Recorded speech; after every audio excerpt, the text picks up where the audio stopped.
Hello അസ്സലാമു അലൈക്കും. നമുക്കിന്നുണ്ട് ചക്ക കൊണ്ട് ഒരു കുംസ് ഉണ്ടാക്കി നോക്കിയാലോ. ഇപ്പം ധാരാളം ചക്കയുള്ള സമയമാണ്. പണ്ടത്തെ പോലെയല്ല, എല്ലാവരുടെ വീട്ടിലും ചക്കയുണ്ട്.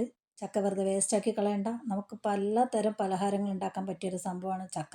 അതിനായിട്ട് ഞാൻ കുറച്ച് പെരിക്കച്ചക്കയുടെ ചുളയാണ് കേട്ടോ. ഒരു 10-15 ചുള എടുത്തിട്ടുണ്ട്. അതിന് കുറച്ച് പശുനെയ്യ്, അതുപോലെ കുറച്ച് അണ്ടിപ്പരിപ്പ്, മുന്തിരി, കുറച്ച് പഞ്ചസാരയും കുറച്ച് റവയും, ഇത്രയേ വേണ്ടു കേട്ടോ കുംസ് ഉണ്ടാക്കാൻ. ആദ്യമായിട്ട് നമുക്ക് കുറച്ച് എണ്ണ പാൻ അടുപ്പത്ത് വെച്ചിട്ട് കുറച്ച് പശു നെയ്യാണ് ഇട്ട് കൊടുക്കുന്നത്. അതിലേക്ക് അണ്ടിപ്പരിപ്പും മുന്തിരിയും ഒന്ന് വറുത്ത് കോരിയെടുക്കുക. ഇതൊന്നും ഇല്ലെങ്കിലും ഇത് ഉണ്ടാക്കാം കേട്ടോ. എനിക്കിത് ഇഷ്ടമായതുകൊണ്ട് മാത്രം ഇട്ടുന്നേ ഉള്ളൂ. നിങ്ങൾക്ക് ഇതില്ലാന്ന് ഓർത്തിട്ട് ഉണ്ടാക്കാതിരിക്കണ്ട, അത് സ്കിപ്പ് ചെയ്യാൻ പറ്റുന്ന കാര്യമാണ്. അത് കഴിഞ്ഞിട്ട് നമുക്ക് അതേ പാനിൽ തന്നെ നമുക്ക് ആ ചക്ക ഒന്ന് വഴറ്റിയെടുക്കാം. ചക്ക മുറിക്കണമെന്നൊന്നുമില്ല, ഞാൻ കുറച്ചൊക്കെ മുറിച്ചിട്ടിട്ടുണ്ട്. ഒക്കെ മുറിച്ച് ഒന്ന് വഴറ്റിയെടുത്താൽ അടിപൊളിയായി കിട്ടും. സിമ്പിളാണ് കേട്ടോ, പെട്ടെന്ന് ഉണ്ടാക്കാൻ പറ്റും. 25 മിനിറ്റേ വേണ്ടൂ ചക്ക കുംസ് ഉണ്ടാക്കാൻ വേണ്ടിയിട്ട്. അതൊന്ന് വായന്ന് വരട്ടെ. അതിലേക്ക് നമുക്ക് ഒരു 3-4 സ്പൂണ് പഞ്ചസാര, ആവശ്യത്തിന് നിങ്ങൾക്ക് ആവശ്യമുള്ള മധുരത്തിന് ഉള്ള പഞ്ചസാര ഇട്ടോ. ഞാനൊരു 3 സ്പൂൺ പഞ്ചസാര ഇട്ടിട്ടുള്ളൂ കേട്ടോ. ചക്കക്ക് ഓൾറെഡി മധുരം ഉണ്ടല്ലോ, അപ്പോൾ പിന്നെ കൂടുതൽ ഇടേണ്ട ആവശ്യമില്ല. ഇനിയിപ്പം പഞ്ചസാര പറ്റാത്തവരുണ്ടെങ്കിൽ നിങ്ങൾക്ക് വെല്ലപ്പൊടി ആയാലും ചേർക്കാം കേട്ടോ. വെല്ലം ചേർത്തിട്ടായാലും ഇങ്ങനെ ഉണ്ടാക്കാം. അതിലൊക്കെ നമുക്ക് ഒരു ജാറെടുത്ത് വെച്ചിട്ട് ചക്ക അതിലേക്ക് ഇട്ടേക്കാം. ഇട്ട് കൊടുത്തതിന് ശേഷം ഒരു 4 മുട്ടയാണ് ഞാൻ അതിൽ ഇട്ട് കൊടുക്കുന്നത് കേട്ടോ. പൊട്ടിച്ച് ഒഴിച്ചിട്ടുണ്ട്. ഈ ചക്കയും മുട്ടയും എല്ലാം കൂടി ഒന്ന് അടിച്ചെടുത്തോണ്ട് വരാം.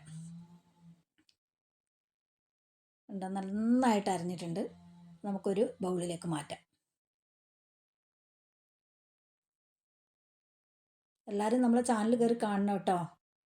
അതിനുശേഷം ആ 3 സ്പൂണ് റവയാണ് ഇട്ട് കൊടുക്കുന്നത്. മറ്റെല്ലാം കൂടി നമുക്കൊന്ന് സെറ്റാക്കിയിട്ട് വരാം. ഒരു നുള്ള ഉപ്പ് ഇട്ട് കൊടുക്കണം, കുറച്ച് ഏലക്കപ്പൊടിയും. വേറെ ഒന്നും ഇതിന് ആവശ്യമില്ല കേട്ടോ. അപ്പം സോഡയൊന്നും ഇട്ട് കൊടുക്കേണ്ട കാര്യമില്ല. കുറച്ച് ഉപ്പ് ഇട്ട് കൊടുക്കണം. അതിനോടൊപ്പം തന്നെ കുറച്ച് ഏലക്കപ്പൊടി ഇട്ട് അടുത്തതായിട്ട് നമുക്കൊരു പാന് അടുപ്പത്ത് വെക്കാം. അതിലേക്ക് ഒരു നുള്ള് പശുനെയ്യാണ് ഉറ്റിച്ച് കൊടുക്കുന്നത് കേട്ടോ. പശുനെയ്യ് ചേർത്തിട്ട് നമുക്കതിലേക്ക് ഒഴിച്ചു കൊടുത്ത് ഒരു 25 മിനിറ്റേ വേണ്ടൂ കേട്ടോ.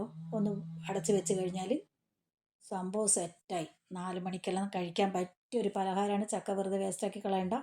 ചക്ക കൊണ്ട് പലതരം പലഹാരങ്ങളുണ്ട്. വഴിക്ക് വഴിയായിട്ട് ഓരോന്നായിട്ട് കാണിച്ചു തരാം കേട്ടോ.